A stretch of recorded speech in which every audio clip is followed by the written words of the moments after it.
Hi guys, welcome back to the channel. If you use Excel in your daily office work, then today's video is going to be very useful for you. I will show you 7 simple Excel tricks that can save your time, improve your work speed, and make you look more professional. So let's start. Our first trick is freeze panes.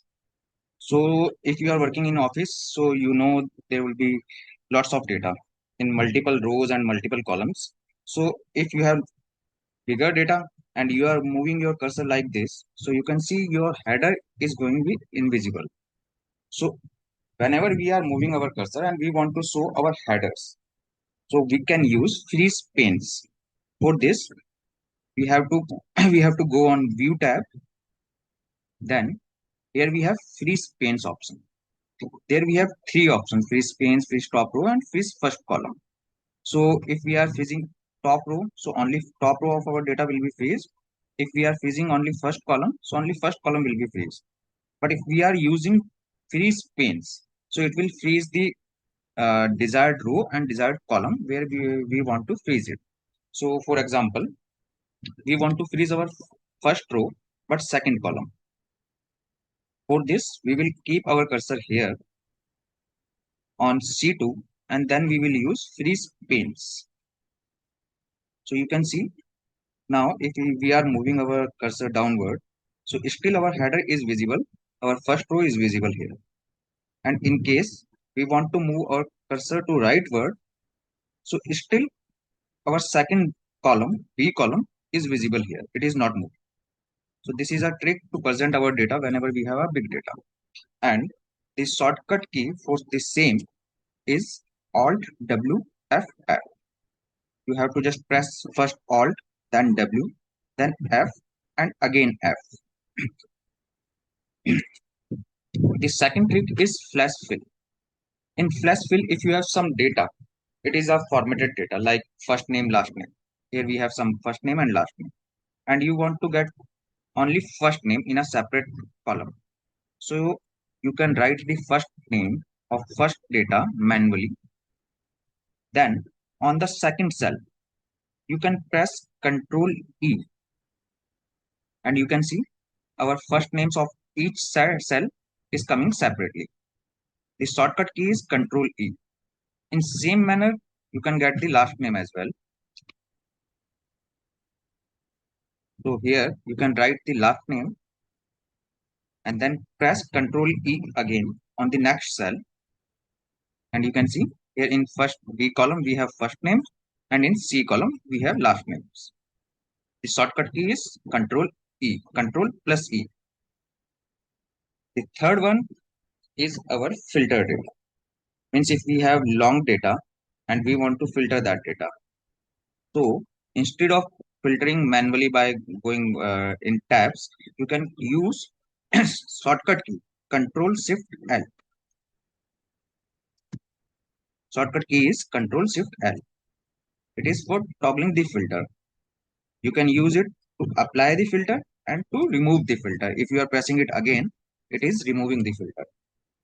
And by the filter, you can filter your desired options like only if you want to see only active, you can use active. And if you want to see any number greater than or less than, so you can use those options in filter. And if you want to remove the filter, just press again Control Shift L. The next one is remove duplicate. For remove duplicate, you can select your data. You can press shortcut key Alt A M. Here you will get this pop-up window. Here we have some options like select all and unselect all. My data has headers. So if you are using my data has headers, it will exclude the first column, first row. And if you are unselecting, then you can select one by one. If you have multiple columns, you can select columns one by one. I am using select all. So in this case, it will consider both columns as a combination of data. It will find out the duplicates where in column A and column B, we have same data. If I will use only single column, so it will find out the duplicate from this column only. But if it is combination of columns, so it will get the duplicates on the behalf of both data. Means if I have same data here and here, and it is coming on another row as well, then it will consider it as a duplicate. So see, if I am clicking it OK, it will remove the duplicate ones. You can see now only the unique ones are there, and its shortcut key is Alt A M. After this, we have AutoSum. So sometime you have some data in numbers and you want to sum it. You want to get the sum of this data.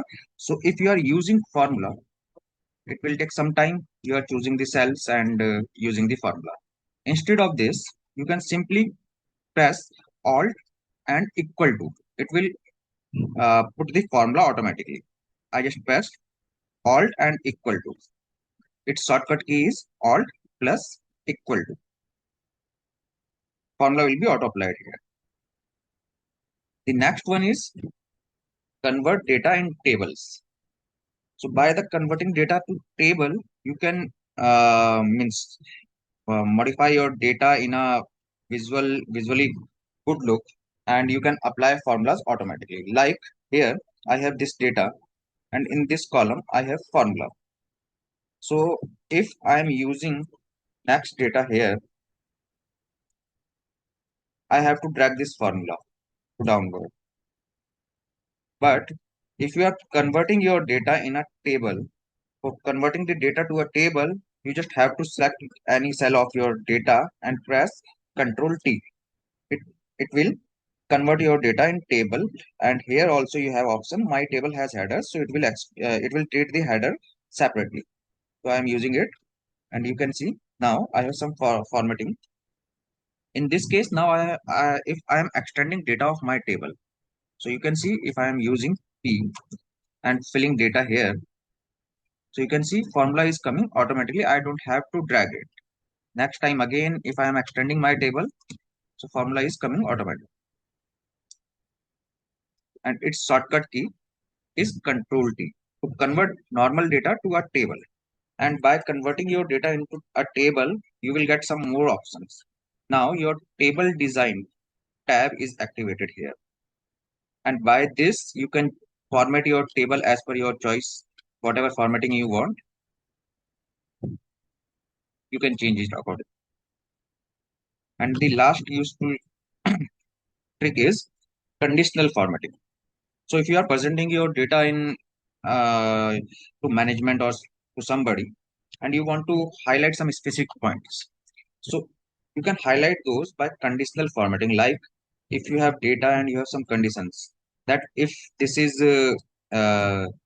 target is met, then it is pass. Else if it is not met, then fail. So you can highlight those particular cells with conditional formatting. You can just select your cells. Then in Home tab, we have conditional formatting. Here we have multiple options, but we are using highlight cells which has equal to fail word. So we want to highlight fail with light red color, or we can modify it as per our choice. If we want to highlight it with dark red or anything else, we can use that border, fill, font, everything. So currently I am highlighting it with light red. So only fail is highlighted in light red color. We can change it accordingly. If we want to highlight pass, we can highlight it. So these were the some specific useful tricks from my side for today. If you like this, please follow our channel. And if you have any other points or anything to discuss, you can drop in comment. Else, if you want one-on-one session, you can contact me directly. Thank you.